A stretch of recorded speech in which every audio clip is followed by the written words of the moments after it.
One of the most common questions that a lot of Amazon sellers ask is how do you calculate your CPC? CPC stands for cost per click.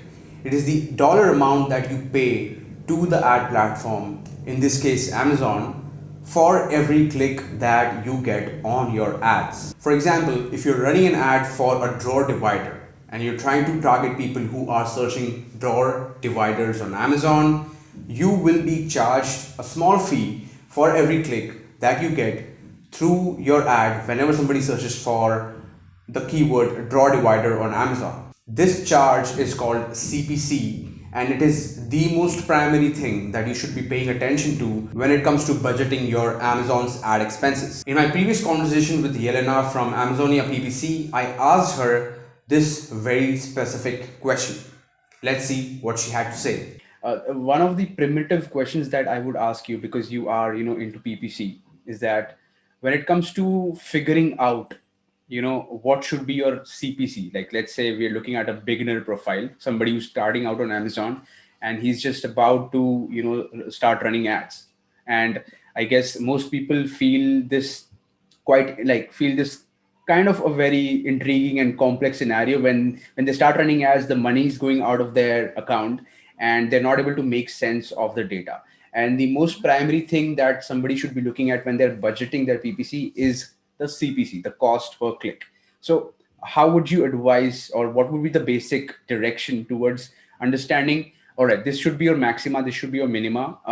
Minima, and this minima would be defined by Amazon to a certain extent and the market factors, but the maxima can also be defined, depending on the margins and the budgets that the person is having, right, to expend in PPC. So how should somebody do that kind of calculation?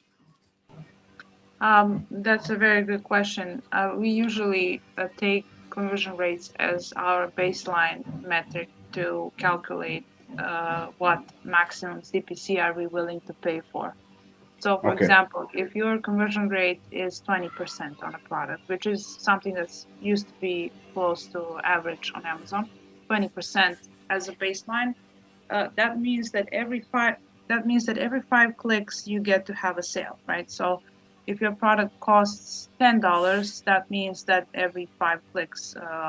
So if let's say if your profit margin out of these $10 is $3, then you have to split the $3 between those 5 clicks, which makes it something less than $1. Let me quickly calculate that. So basically, my point is, you need to know your profit margins and you need to know your conversion rates. So 3 divided by 5 would be something like 60 cents as your max CPC that you should be willing to give in order to break even. That's just breaking even.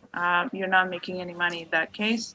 You're just getting that product ramped up and getting it to sell. That's how we know what's something that we have to, what's the baseline. And in most of the cases, clients are happy to pay more than that, happy to lose money in advertising just to gain the ranks. And then that money comes back to you through organic sales. So that's a whole different calculation. This that I just described has to do with just PPC. Yeah, I believe that is sort of like a strategy that every thoughtful person should or is implying that, initially definitely you'll be spending a lot more than you would receive in terms of your returns. And eventually it's supposed to go down and your profit margins should increase. All right, so I hope you understood the example Yelena had. Now, I just wanted to fill you in a little bit further. Most times you might end up paying more than your goal CPC. For example, in this case, your goal CPC came out to be 60 cents, but most times you would end up paying 90 cents or even $1 sometimes to get that click from the customers on Amazon. That is because your eventual goal is to rank organically for those keywords and start making some organic sales from those keywords. The reason why you might end up paying more in the beginning is because you want to get there quicker and faster. The higher you pay Amazon per click for a certain keywords, the more ad impressions you will get and the more clicks you can eventually get. The only thing that you need to keep in mind and in your focus all the time is your conversion rates. If you're getting a lot of clicks and you're not getting a lot of conversion, that means a lot of people are clicking on your ad but they're not purchasing your product.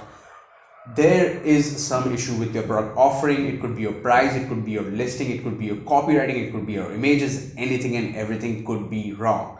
So figure those things out, ensure that you have a decent conversion rate, at least 20% usually, and then work towards your PPC strategy. Now, in the next video, we are going to be looking at how do you identify a size of the market.